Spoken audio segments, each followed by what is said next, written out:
ಅನ್ನದಾತ ಜನರ ಪಾಲಿನ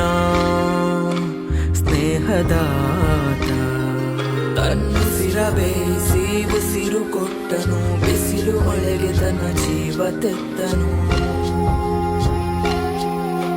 ನೀರು ಇಲ್ಲದೆ ನೆರಳು ಇಲ್ಲದೆ ಬೆಳೆಗೆ ಕಾಯುತ್ತಾ ಸೂರು ಬಿಟ್ಟನು ಅನ್ನದಾತ ಅನ್ನದಾತ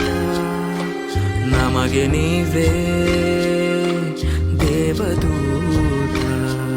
ನಿಸ್ವಾರ್ಥ ಸೇರಿ ಶ್ರಮದ ಯೋಗಿನಿ ಭೂಮಿ ಬಿತ್ತುವ